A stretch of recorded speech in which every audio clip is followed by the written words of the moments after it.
वबरकातुहू अहमदुल्लाह हम्द शाकिरीन व उसल्ली व उसल्लिमु अला नबिय्यिल अंबिया वल अमीन व अला आलिहि व ताहिरीन व तय्यबीन व सहबिही व अहलि बैतिही व मन दआ बिदावतिही व जाहद फी सबीलि हक़्क़ जिहादि इला यौमिद्दीन। फ़ौज़ु बिल्लाहि मिनश शैतानिर रजीम। बिस्मिल्लाहिर रहमानिर रहीम। इन्ना अंज़लनाहु फी लैलतिल क़द्र व मा अदराका मा लैलतुल क़द्र লাইলাতুল কদরি খায়রুম মিন আলফি শাহর। প্রিয় দর্শক, যারা কাছে কিংবা দূরে, শহরে কিংবা গ্রামে, দেশে কিংবা বিদেশে, বিশ্বজুড়ে যে যেখান থেকে দেখছেন, আপনাদের প্রিয় চ্যানেল দীপ্ত টিভির পর্দায় মোল্লা সুপার সল নিবেদিত শুভে Sadiq, powered by Beacon pharmaceuticals limited, co sponsor Quranic science model madrasa Shanir Akhra, Dhaka. গোটা অনুষ্ঠান জুড়ে আপনাদের সাথে আছে আমি মুফতি আব্দুল হালিম। প্রিয় দর্শক, মাহে রমজানের এই পবিত্র ক্ষণে আমরা প্রতিদিন একটি জীবন ঘনিষ্ঠ একটি সুন্দর বিষয় নিয়ে আলোচনা করে থাকি। আজকেও তার ব্যতিক্রম নয়। আজকে আমাদের আলোচনার বিষয় হচ্ছে মহিমান্বিত রজনী লাইলাতুল কদর, প্রস্তুতি ও করণীয়। মহিমান্বিত রজনী লাইলাতুল কদর, প্রস্তুতি ও করণীয়, এই বিষয়ে আলোচনা করতে আমরা আমন্ত্রণ জানিয়েছি দেশের দুজন বিজ্ঞ, প্রাজ্ঞ এবং অভিজ্ঞ দুজন ইসলামিক স্কলারকে। আসুন প্রথমেই আমরা তাদের সাথে পরিচয় হয়ে নিই। আমার ডান দিকে রয়েছেন বিশিষ্ট ইসলামী চিন্তাবিদ এবং মিডিয়া পার্সোনালিটি, আবে জমজম জামে মসজিদের সম্মানিত খতিব ফাদিলাতুল শেখ মাওলানা মোহাম্মদ নাসিরউদ্দিন হেলালি। আসসালামু আলাইকুম ওয়া রাহমাতুল্লাহি ওয়া বারাকাতুহু। আমার বামে রয়েছেন আরেকজন মিডিয়া পার্সোনালিটি, যিনি বিটিভি এবং রেডিও সহ বিভিন্ন চ্যানেলে আমাদেরকে সুন্দর সুন্দর ওয়াজ শোনান, বিশিষ্ট ইসলামিক স্কলার, মিডিয়া পার্সোনালিটি ফাদিলাতুল শেখ মাওলানা কারি মারুফ বিল্লাহ। আসসালামু আলাইকুম ওয়া রাহমাতুল্লাহি ওয়া বারাকাতুহু। ওয়ালাইকুম আসসালাম ওয়া রাহমাতুল্লাহি ওয়া বারাকাতুহু। আপনাদের দুজনকে আমাদের স্টুডিওতে স্বাগত জানাচ্ছি। শেখ, আপনারা ইতিমধ্যে জেনেছেন যে আজকের বিষয় লাইলাতুল কদর, মহিমান্বিত রজনী লাইলাতুল কদর, প্রস্তুতি করণীয়। এই বিষয়ে যদি শেখ আপনি প্রথম বলতেন, লাইলাতুল কদর বিষয়ে যদি একটু বলতেন প্লিজ। জি, আপনাকে মোবারকবাদ। ইন্নাল হামদুলিল্লাহ ওয়াসসালাতু ওয়াসসালামু আলা রাসূলিল্লাহ। ফাকাদ ক্বালা আল্লাহু সুবহানাহু ওয়া তাআলা ফিল কুরআনিল কারীম।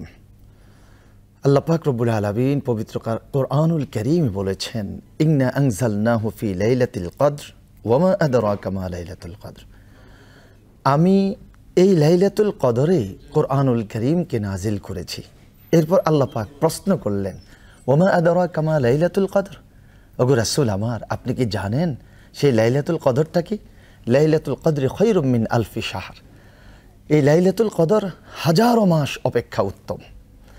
তো আমরা এখান থেকে যা আমরা জানবো, লাইলাতুন শব্দের অর্থ হচ্ছে রাত্রি, কদর মহিমান্বিত, মহিমান্বিত রাত্রি এই লাইলাতুল কদর। এই লাইলাতুল কদরটা হাজারো মাস অপেক্ষা উত্তম। রাসূল করিম সাল্লাল্লাহু আলাইহি ওয়াসাল্লাম বলেছেন, মান ক্বামা লাইলাতাল কদরি ঈমানান ওয়া ইহতিসাবান গুফিরা লাহু মা তাকদ্দামা মিন যামবিহি।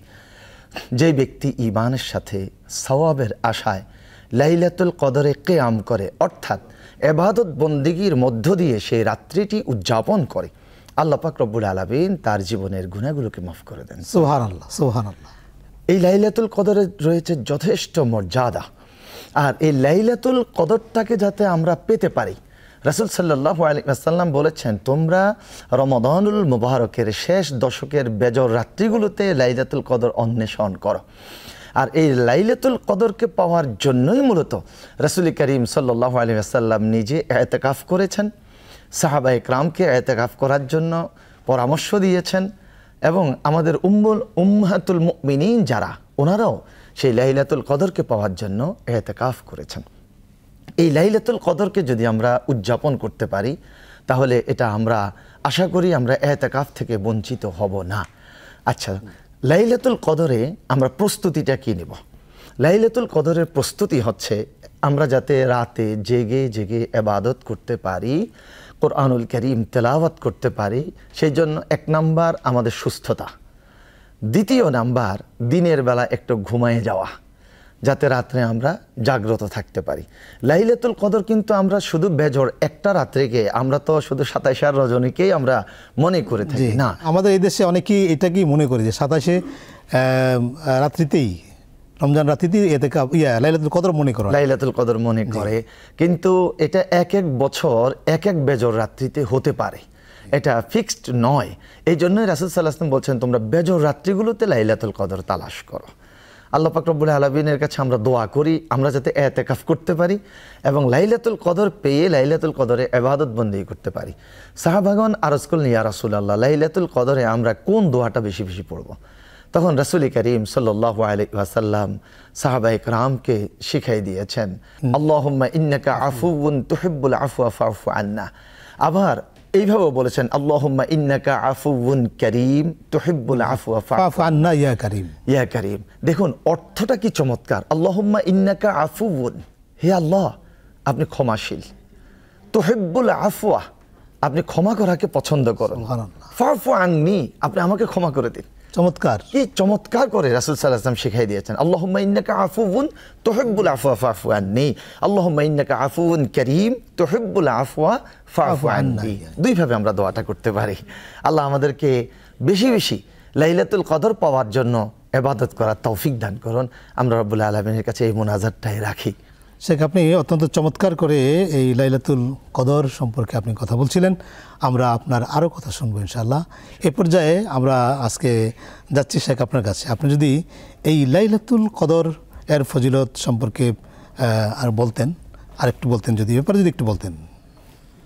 ধন্যবাদ সম্মানিত উপস্থাপক মৌলানা আব্দুল হালিম। বিষয়টি অত্যন্ত গুরুত্বপূর্ণ, বিশেষ করে আল্লাহ সুবহানাহু ওয়া তাআলা যতগুলো রাত বছরের মধ্যে রেখেছেন, প্রত্যেকটি রাতের চাইতে ভিন্ন একটি রাত, তা হলো লাইলাতুল কদর। যেমনটি মৌলানা নাসিরউদ্দিন হালিল সাহেব বলছিলেন, এত ফজিলত, এত গুরুত্ব যে লাইলাতুল কদর নামে একটি সূরার শুরু থেকে শেষ পর্যন্ত শুধু লাইলাতুল কদর কি, এর মধ্যে কি আছে এবং কতটুকু সময় পর্যন্ত লাইলাতুল কদরের বিদ্যমান সময় সূরার মধ্যে আল্লাহ সুবহানাহু ওয়া তাআলা বলে দিয়েছেন।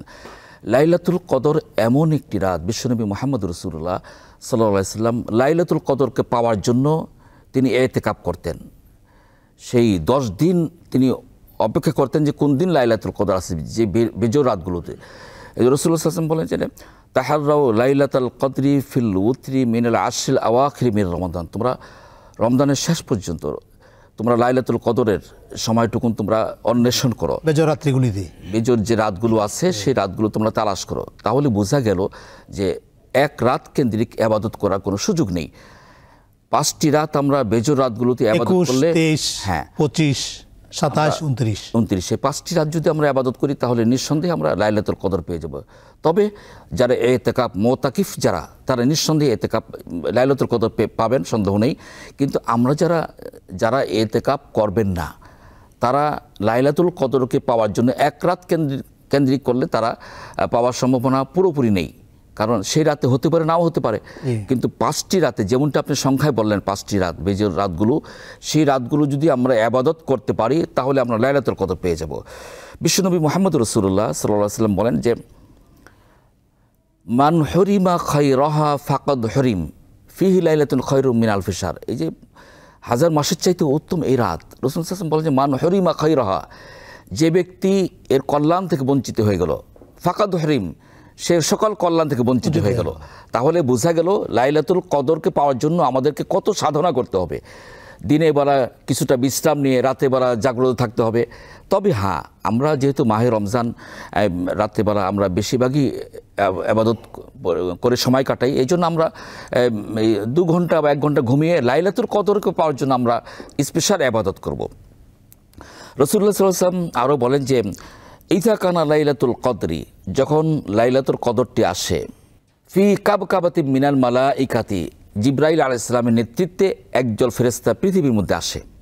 যখন লাইলাতুল কদর রাতটি আসে, শুধুমাত্র 27 রাত এমনটি নয়, আপনি যেমনটি বলছিলেন 21, 23, 25, 27 এবং 29, এই রাতগুলো যদি আমরা ইবাদত করি, যে কোনো এক রাতে আল্লাহ সুবহানাহু ওয়া তাআলা আমাদের জন্য রেখেছেন।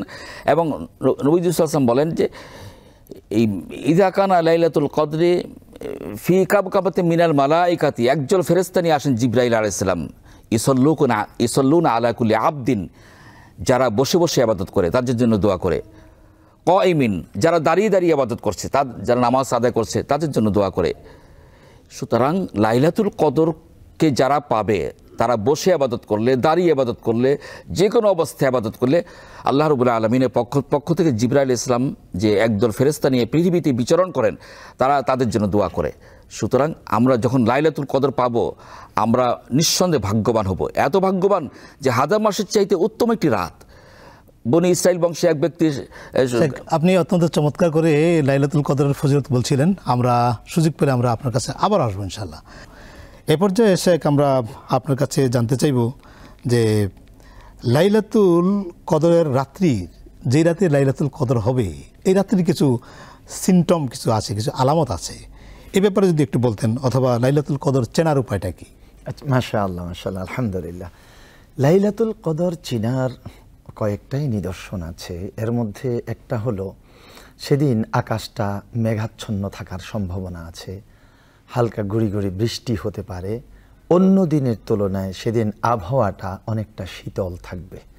এটা দিয়ে বোঝা যাবে যে আজকের এই রাত্রিটা লাইলাতুল কদর।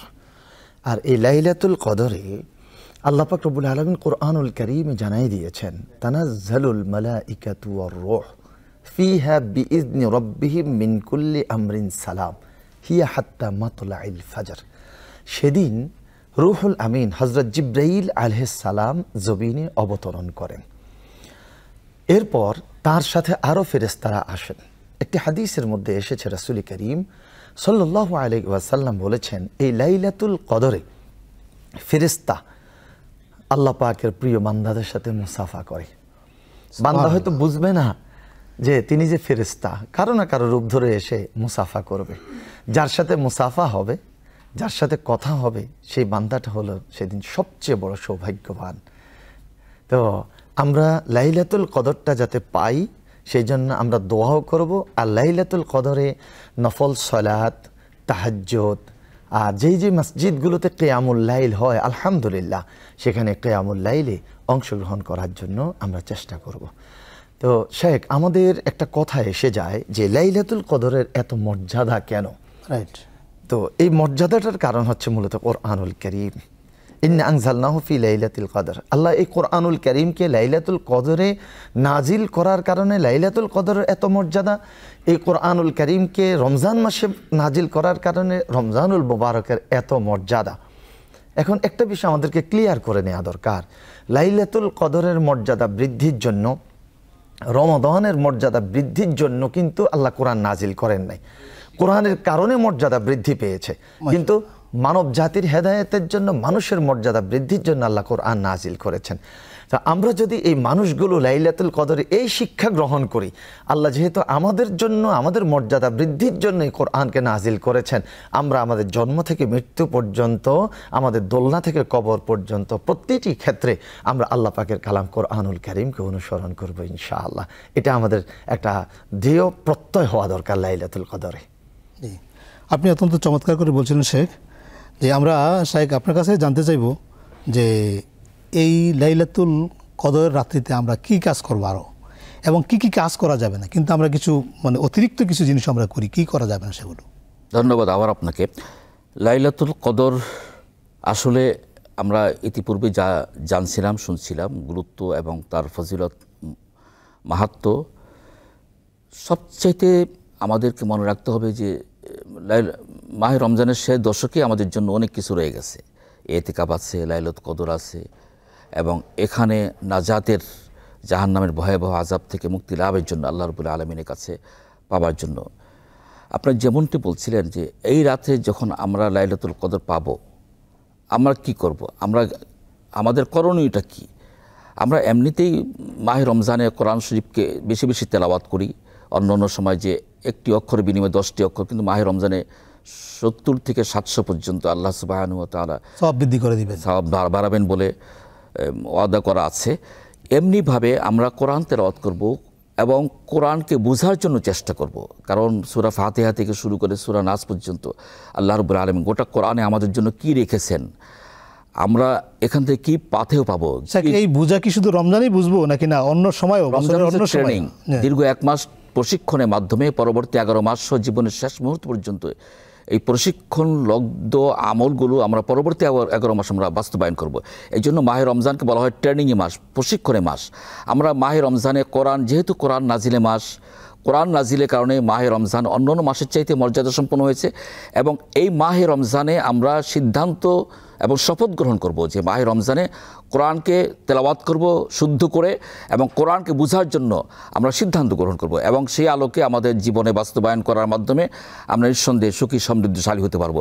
কোরআনের বিধান নিজের জীবনে বাস্তবায়ন ছাড়া শুধুমাত্র তেলাওয়াতের মধ্যে পড়ে থাকলে কিন্তু আমরা ফায়দা বেশি পাবো না। এই জন্য সওয়াবের খাতা আমরা ভারী করব, কিন্তু আমাদের শান্তিময় জীবনের জন্য, আমাদের দুনিয়া এবং আখিরাতে কল্যাণের জন্য কোরআনের বিধানগুলি আমাদের জন্য অবশ্যই আমাদের জীবনে বাস্তবায়ন করতে হবে। আল্লাহ সুবহানাহু ওয়া তাআলা কত এই আফসোস করে বলেছেন, আফালা ইয়াতাদাব্বারুনাল কোরআন, তারা কেন কোরআন নিয়ে গবেষণা করে না? কোরআনে আমাদের জন্য আল্লাহ পাক কী রেখেছেন, আমাদের জন্য চলার বলার কথার জন্য, আমাদের জন্য জীবনকে সুন্দর করার জন্য, জীবনকে সুখী সমৃদ্ধশালী করার জন্য কোরআনে আল্লাহ সুবহানাহু ওয়া তাআলা কী রেখেছেন সেগুলো নিয়ে গবেষণা করে তা বাস্তবায়ন করার মাধ্যমে আমরা হতে পারবো একজন শ্রেষ্ঠ মানুষ, আমরা হতে পারবো জান্নাতি মানুষ, আমরা হতে পারবো আল্লাহ রাব্বুল আলামিন নৈকট্যতম একজন বান্দাবান্দি। এই জন্য কোরআনের বিধানাবলী বাস্তবায়ন করার ক্ষেত্রে কোরআনকে বোঝার জন্য অগ্রাধিকার দিতে হবে আমাদেরকে। আমাদের যারা এতেকাফ করবে, বিশেষ করে সারা বাংলাদেশময় আলহামদুলিল্লাহ মোতাকেফ যারা আছেন, তাদের একটা পরিকল্পনা থাকবে যে আমরা এই 10 দিনে কোরআনকে এতগুলো আয়াত আমরা তেলাওয়াত করব এবং এতগুলো আয়াত আমরা বোঝার জন্য চেষ্টা করব। মানে আমি আপনার মাধ্যমে আরেকটু আপনার সাথে অ্যাড করতে চাই, সেটা হলো আর বেশি কিছু না পারুক, মানে আমরা নামাজে সবসময় যে 10টা সূরা পড়ি, এই সূরাগুলোর অর্থটা জানার চেষ্টা করা, এর সারনুল জানা, এর মানে তাফসীরটা একটু জানতে পারে, বলতে পারে তারা, চেষ্টা করে। সন্দেহে যে 10টা সূরা আছে, আপনি যেমনটি বলছিলেন, সূরা ফিল থেকে সূরা নাস পর্যন্ত, আর সূরা ফাতিহা তো পড়তেই হয়, আমাদের প্রত্যেক নামাজে পড়া ওয়াজিব, অবধারিত। এই 10টি সূরা পড়লে 10 রকম কথা সে জানতে পারবে। যেমন আপনি ধরুন সূরা আল কাউসার, কোরআন কারীমের মধ্যে সবচেয়ে ছোট সূরা, প্রথমেই জানতে পারবে কাউসারটা কি। যখন সে অর্থ জানবে তখন তার কাছে নামাজের মর্মার্থ আরও বেড়ে যাবে, যে আল্লাহ পাক আমাদের কাউসার দিবেন, ফাসল্লি লিরাব্বিকা ওয়ানহার, আমাদের জন্য আল্লাহ সুবহানাহু ওয়া তাআলার জন্য নামাজ পড়তে হবে, কোরবানি করতে হবে, তার জন্য ত্যাগ স্বীকার করতে হবে। আপনি যখন সূরা ফিল পড়বেন, আলাম তারা কাইফা ফাআলা রাব্বুকা বিআসহাবিল ফিল, তখন আসহাবে ফিলের দৃশ্য চোখের সামনে ভেসে উঠবে। এই জন্য 10টি সূরা যখন কেউ তেলাওয়াত করবে, শিখবে, মর্মার্থ জানবে, অর্থ জানবে, শিক্ষণীয় দিক জানবে, তখন বাকি তেলাওয়াতগুলো করার ক্ষেত্রে, বাকি বোঝার জন্য আগ্রহ তৈরি হবে। এই জন্য আমাদেরকে অবশ্যই বাকি যে সময়টুকুন আছে সে সময়টুকুর মধ্যে আমাদেরকে সিদ্ধান্ত আমরা গ্রহণ করতে পারি যে সূরা ফিল থেকে সূরা নাস পর্যন্ত 10টি সূরা আমরা আল্লাহ রাব্বুল আলামিন কেন নাজিল করেছেন, এখানে কি আছে, এখানে আমাদের জন্য কি পাথেয় আছে, এবং কি কি দিক নির্দেশনা রয়েছে, আমরা যদি এগুলো জানতে পারি তাহলে নিঃসন্দেহে আমাদের এই জানা বোঝার মাধ্যমে গোটা কোরআনকে জানার একটা আগ্রহ তৈরি হবে, এবং এক্ষেত্রে আমরা কোরআনকে মানার জন্য একটা প্রশিক্ষণলব্ধ জ্ঞান আমরা পরবর্তী 11 মাস জীবনের শেষ মুহূর্ত পর্যন্ত বাস্তবায়ন করতে পারবো। শেখ, আপনি অত্যন্ত চমৎকার করে বলছিলেন। আমরা এই পর্যায়ে শেখ আপনার কাছে যাব, আপনি বলবেন যে এই রমজানের আসলে মূলত শিক্ষা কি? রমজান কিন্তু শেষ হয়ে আসছে, রমজান কিন্তু আমাদের কাছ থেকে কিন্তু বিদায়ের নিতে চলেছে, যেহেতু আমরা লাইলাতুল কদরে এখন আছি। এক্ষেত্রে আমাদের রোজা আমাদের কি শিক্ষা দিয়ে যায় একটু বলবেন প্লিজ। জি মাশাআল্লাহ, আলহামদুলিল্লাহ। যে মহতারাম উপস্থাপক, আপনাকে মোবারকবাদ। রমজানের যেই মৌলিক শিক্ষাটা, এটা রমজান এর রোজা ফরজ করেছেন আল্লাহ পাক যে আয়াতে কারিমা দিয়ে, ইয়া আইয়ুহাল্লাযীনা আমানু কুতিবা আলাইকুমুস সিয়াম কামা কুতিবা আলাল্লাযীনা মিন ক্বাবলিকুম লাআল্লাকুম তাত্তাকুন। এখানে আল্লাহ পাক মৌলিক শিক্ষাটা বলে দিয়েছেন, লাআল্লাকুম তাত্তাকুন। আশা করা যায় তোমরা বেঁচে যাবে, আশা করা যায় তোমরা পরহেজগার হবে, মুত্তাকি হবে। রমজান আমরা যখন রমজান মাসে আমরা সিয়াম পালন করি, সামা ইয়াসুমু সওম, এর অর্থ হচ্ছে থেমে যাওয়া। সামাতির রিহ, বাতাস থেমে গেল, সামাতিল খায়েব খাইল, ঘোড়াটা দাঁড়িয়ে গেল, থেমে গেল। আমরা অন্যান্য মাসে নিজেরা যেইভাবেই চলি, রমজান মাস আসার পর আমরা আল্লাহ পাকের নির্দেশ অনুযায়ী অন্যান্য মাসের মতো চলতে পারি না। যেমন আমাদের হালাল জিনিস, কুলু ওয়াশরাবু হালালান তাইয়্যিবা, খাও পান করো পবিত্র এবং হালাল। কিন্তু রমজান মাস যখন আসে, আতিম্মুস সিয়ামা ইলাল লাইল, আমরা শোবে সাদেক থেকে শুরু করে সূর্যাস্ত পর্যন্ত এই সময়টা পানাহার, কামাচার, যৌনাচার, পাপাচার সব কিছু থেকে আমরা বেঁচে থাকতে হয়। তাহলে আমরা যদি কিছু পাপ করেও থাকি, এখানে এসে পাপ করা যাবে না। আমরা যদি রমজান মাসের পূর্বে অন্যান্য মাসে দিনের বেলা পানাহার করে থাকি, আমরা স্ত্রীর কাছে গিয়ে থাকি, কিন্তু রমজানে এসে আমরা পাচ্ছি না, তো এখানে আমরা মূল যে শিক্ষাটা পাচ্ছি সেটা হচ্ছে তাকওয়া, আল্লাহ ভীতি, আল্লাহকে ভয় করে চলা। আপনি অত্যন্ত চমৎকার করে বলছিলেন। আপনারা কষ্ট করে আমাদের স্টুডিওতে এসেছেন, কথা শুনিয়েছেন। আপনাদের দুজনকে আমরা আন্তরিক ধন্যবাদ এবং মুবারকবাদ জানাচ্ছি। প্রিয় দর্শক, আমরা অনুষ্ঠানের একেবারে শেষ পর্যায়ে এসে পৌঁছেছি। আপনারা দেখছেন আপনাদের প্রিয় চ্যানেল দীপ্ত টিভির পর্দায় মোল্লা সুপারসল নিবেদিত Sufi Sadiq, powered by Beacon pharmaceuticals limited, co sponsor Quranic science model madrasa, Shanir Akhra, Dhaka. প্রিয় দর্শক, আমরা মাহে রমজানের পরেও মাহে রমজানে আমরা রোজা রেখেছি, মিথ্যা বলিনি। আমরা রোজা রেখেছি, অপরের সম্পদ গ্রাস করার চেষ্টা করিনি। রোজা রেখেছি, গীবত করিনি। আমরা যাতে রমজানের পরেও যাতে আমরা সেই কাজগুলো আমরা চালিয়ে যাই, আসলে রমজান আমাদের সেই বিষয়টাই শিক্ষা দিয়ে যায়। আগামী পর্ব দেখার আমন্ত্রণ জানিয়ে আজকের মতো এখানে শেষ করছি। আল্লাহ হাফেজ। আসসালামু আলাইকুম রহমতুল্লাহি ওয়া বারাকাতুহু।